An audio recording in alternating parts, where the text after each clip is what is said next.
धुंधकारी को ठाकुर जी की शरण प्राप्त हुई। क्यों?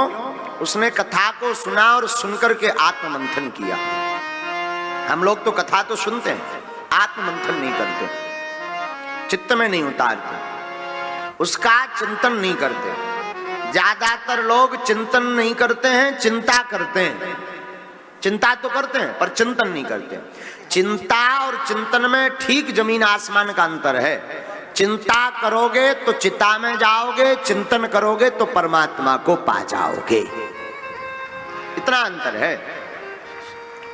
चिंतन से ठाकुर की प्राप्ति होती है और चिंता से शरीर जर्जर होता है।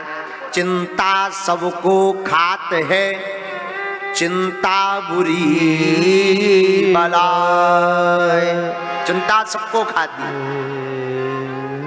है। चिंता से शरीर जर्जर होता और चिंतन करने से गोविंद की प्राप्ति होती। तो हम लोग क्या करते हैं? चिंता। धुंधकारी ने क्या किया? धुंधकारी जब प्रेत बना तो उसने कथा सुनकर के चिंतन किया। हम लोगों की चिंता क्या? 4 5 6 7 होगी, मकान नहीं बन रहा, नौकरी नहीं लग रही, जॉब नहीं लग रही, कर्ज नहीं चुक रहा, नाम कीर्ति नहीं बढ़ रही, धन नहीं बढ़ रहा, संतति नहीं हो रही, बच्चों का विवाह नहीं हो रहा, घर में कलेश मचा है, बिजनेस नहीं चल रहा है। इसके अलावा कोई चिंता है ही नहीं आपकी। इन्हीं के अंतर्गत इर्द गिर्द चिंता है। शरीर में रोग है, बीमारी है। साधु जी, आप जब तक जियोगे तब तक ये लगा रहेगा। हाँ, कब बंद होगा? जब मरघटा पहुंच जाओगे तब।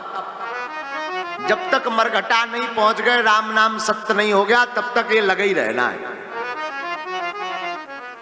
इसलिए एक बात स्मरण करिए, आप चिंतन कीजिए। चिंतन किसका? ठाकुर जी का। चिंता किंचित मात्र भी नहीं। मेरी गाड़ी तेरे हवाले, तू जाने तेरा काम जाने।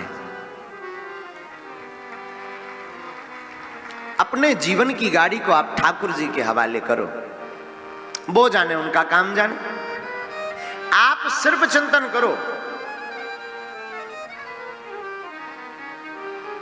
ऐसे समझो, जीवन में आप चिंता करोगे बहुत जल्दी जर्जर हो जाओगे, और चिंतन करोगे बहुत जल्दी ठाकुर को पा जाओगे। तो कल धुंधकारी ने कथा सुन करके ठाकुर को प्राप्त करने के लिए मंथन किया, जिसके परिणाम स्वरूप उसे गोविंद मिले, गोविंद का धाम मिला। आगे कथा में कथा का नियम बताया गया। कथा का नियम क्या है?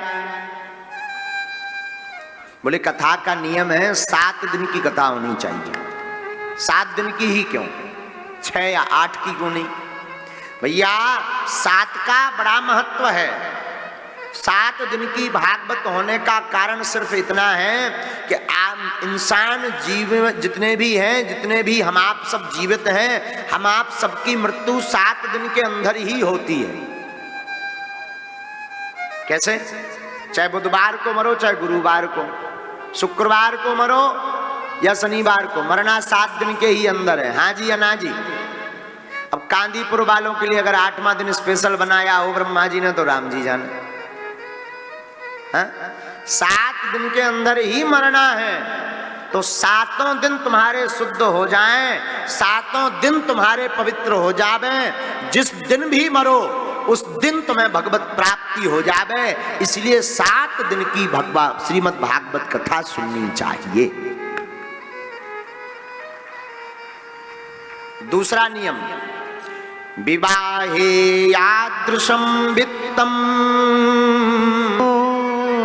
तादृशं परिकल्पये। महाराज कथा कैसी करें? छोटी बड़ी है ना। कथा तो जितनी सामर्थ्यता हो वैसी करो। जरूरी नहीं आप विशाल कथा करो, छोटी भी करो, सूक्ष्म में ही करो। जिस प्रकार अपनी बेटी के विवाह में पिता अपनी सामर्थ्य अनुसार खर्च करता है, उसी प्रकार कथा में भी सामर्थ्य अनुसार खर्च करना चाहिए। विवाहे यादृशं वित्तम तादृशं परिकल्पयेत्। उसी प्रकार भागवत की कथा का मनोरथ रखना चाहिए। महाराज जी, कथा कैसी सुननी चाहिए? बैठकर। कई लोग हमने देखा है, कई लोगों को खड़े खड़े कथा सुनते रहते, यहां भी खड़े हैं। भगवान की कथा बैठ करके सुननी चाहिए ताकि चित्त एकाग्रचित हो सके। महाराज जी, भागवत की कथा में सुनने के और कौन नियम है? सकाम सुने कि निष्काम? देखो, वैसे तो भगवान की कथा निष्काम भाव से सुननी चाहिए। भागवत भगवान है कल्प वृक्ष, आप जो मांगोगे वो आपको मिलेगा। फिर भी आपके मन में कोई ऐसी जिज्ञासा है कि नहीं, हमें संसार की कोई लौकिकता प्राप्त करनी है, यश प्राप्त करना है, नाम कमाना है, अथवा फिर आपको धन चाहिए, आर्थिक तंगी है, तो भी सुनो। काम नहीं चल रहा तब भी सुनो, पीड़ा है तब भी सुनो, रोग सता रहा तब भी सुनो, प्रेत सता रहे, घरवाई भाव खेल रही तब भी सुनो, सब मिट जाएगा। भागवत भगवान कल्प वृक्ष हैं।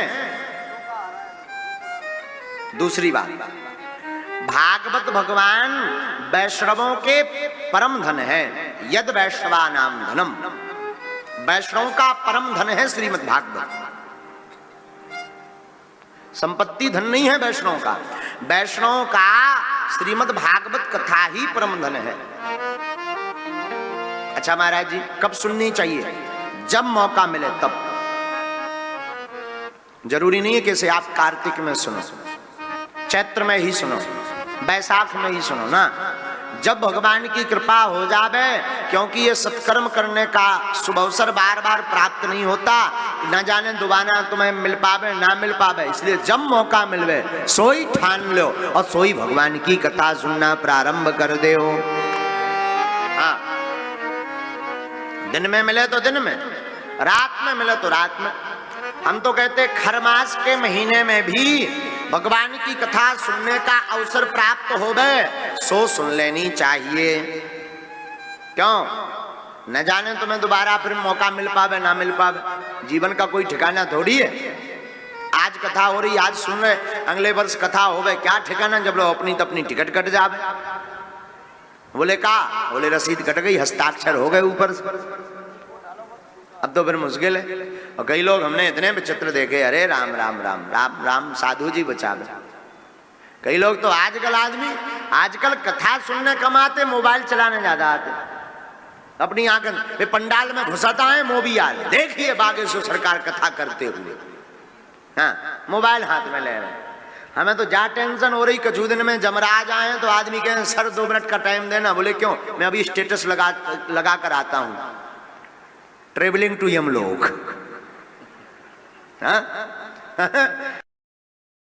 आजकल इतना जमाना स्टेटस का, कभी भी कर लगे स्टेटस, लगे फोटो, दे फोटो पे फोटो, खा रहा फोटो, सो रहा ता फोटो, हाँ लगे फोटो पे फोटो। 4 दिनों में आदमी डीपी बदल लो, भगवान बचा में। अच्छा, फोटो के जमाने में कथा नहीं सुना। हमने नए लड़का बारे देखे भाई कथा नहीं सुना था। कछु आदमी तो एक बेर एक माला वारो आओ सो कान पे माला चढ़ा दी, वो खींची खींची। अरे हम कहीं माला तो डाल दे ढंग से करे में, कान पे टांगे थे। आगे के लगे फोटो के चक्कर में तो जो ही भूल गए कि माला का टांगने। हाँ, जमाना बड़ा बेकार है।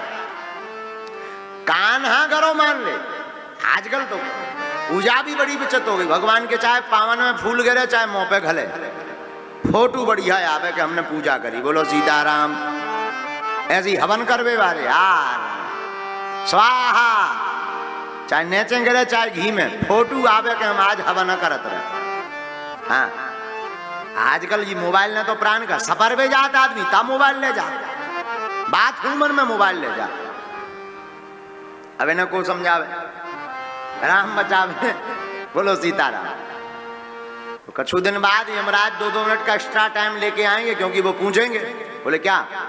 बोले ट्रेवलिंग टू यमलोक, हम यात्रा पर जा रहे हैं। राम बचावे। साधु जी, श्रीमद् भागवत की कथा अद्भुत है, आप जब चाहो तब सुनो। हाँ, तीसरी बात, तीसरा नियम है कि आप भागवत की कथा समय पास करने के लिए बिल्कुल मत सुनो। श्रीमद् भागवत की कथा गोविंद से मिलने के लिए और अपने जीवन में भक्ति बढ़ाने के लिए भागवत की कथा को सुनो।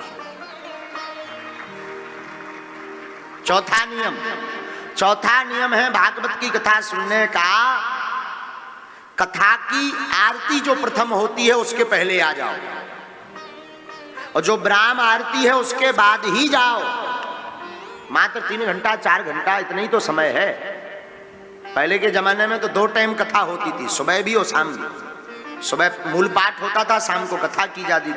आजकल इतना वो आ गया VVIP जमाना का, 3 घंटे में उसी में भजन, उसी में आरती, उसी में संकीर्तन, वही में दृष्टांत और सियावल रामचंद्र की। तुम्हारी समझ में आवे न आवे, अपने से 2 लाख बन गए। राम बचाए, सीताराम। हाँ, इसलिए साधु जी आरती के प्रारंभ में बैठ जाओ, ये नियम है चौथा। आरती के पहले बैठ जाओ, आरती विराम के बाद जाओ। भगवान को पीठ दिखा करके जो जाता है उसके पुण्य नष्ट हो जाते हैं। भगवान को पीठ दिखाकर नहीं जाओ। हम नहीं कह रहे गोस्वामी जी की, जरा आप चौपाई पढ़िएगा। सन्मुखे होए जीव मोहि जबहि, सन्मुखे होए जीव मोहि जबहि, जन्म कोटि नासय तबहि, जन्म कोटि नासय तबहि, सन्मुख होए सन्मुख होए जीव मोहि जबहि, सीताराम सीताराम सीताराम गाइए, सीताराम सीताराम सीताराम गाइए। जाहि विधि राखे राम ताहि विधि रहिए, जाहि विधि राखे राम ताहि विधि रहिए, सीताराम सीताराम सीताराम सीताराम सीताराम कहिए, सन्मुख होए जीव मोहि जबहि, सन्मुख होए जीव मोहि जबहि। साधु जी, भगवान के सन्मुख बैठना चाहिए। कथा में भगवान के सामने बैठो, सामने बैठ करके सुनो। कई लोग हमने देखे पंडाल के पाछे हो सुना, अब भगवान जाने में कौन सी कथा सुना।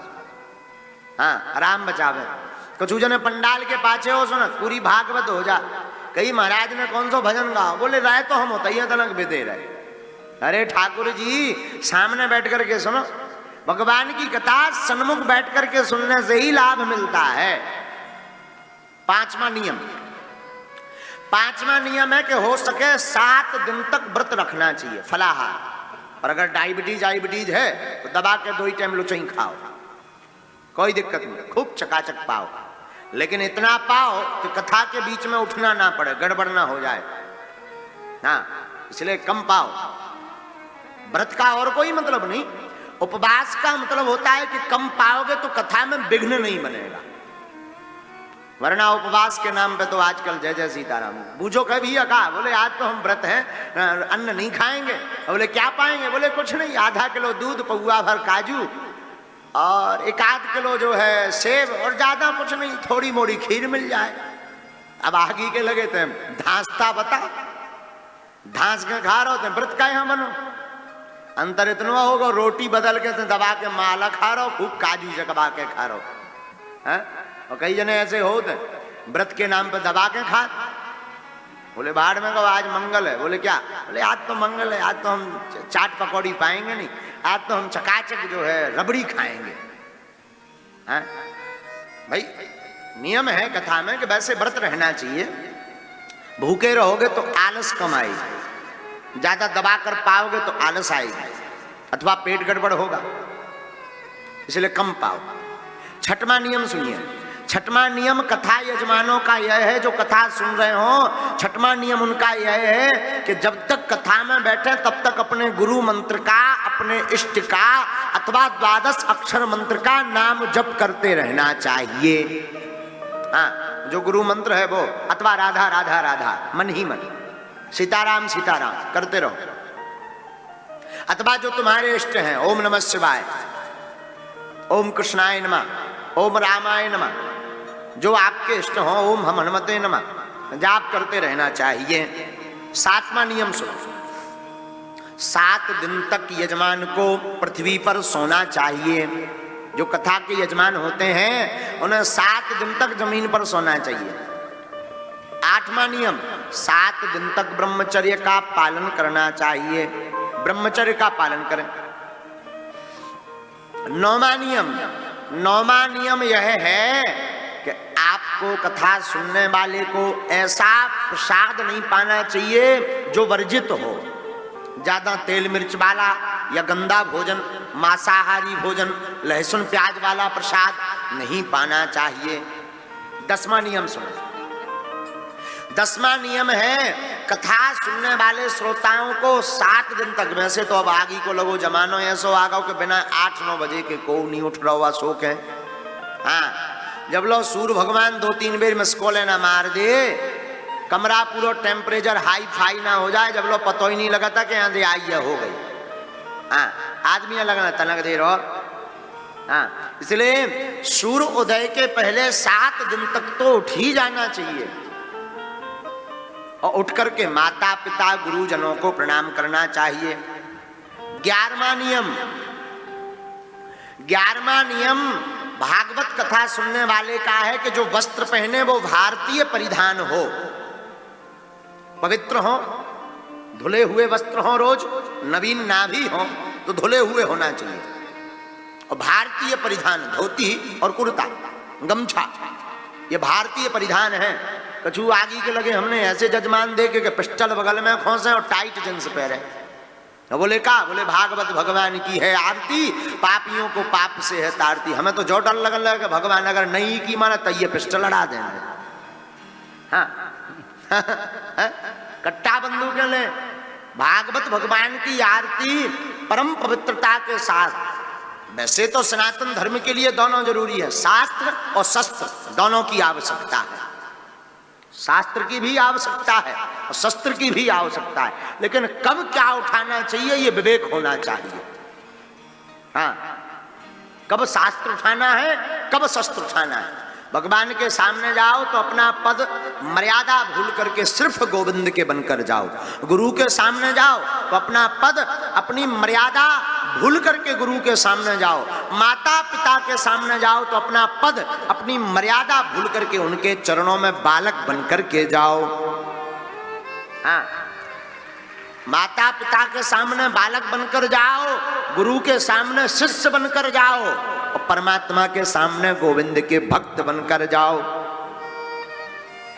अगर आपने ये बात गांठ बांध ली तो आप संसार में कभी भी असफल नहीं होंगे साधु जी, कभी भी असफल नहीं होंगे। 12वां नियम सुनिए। तो 11वां नियम है सूर्योदय से पहले जाग जाओ और स्नान कर लो। 12वां नियम सुनो भागवत का। 12वां नियम है श्रीमद् भागवत पुराण का। रोज संकल्प करने या पूजन करने बैठे तो भगवान से, अथवा कथा सुनने बैठे तो रोज यही मांगे कि हमें आपके कभी ना कभी इन नैनों से दर्शन हो जावे। ये ना भी मांग पाओ तो ये भी मांग सकते हो, रोज प्रार्थना करो कि हे ठाकुर जी, हमारे इन हाथों से साधु, गुरु, माता, पिता और दीनहीनों की सेवा सदैव होती रहवे। ये मांग लो। भागवत में 12 स्कंद हैं और 12 नियम हैं। कथा श्रोताओं के, सुनने वाले श्रोताओं के 12 नियम हैं।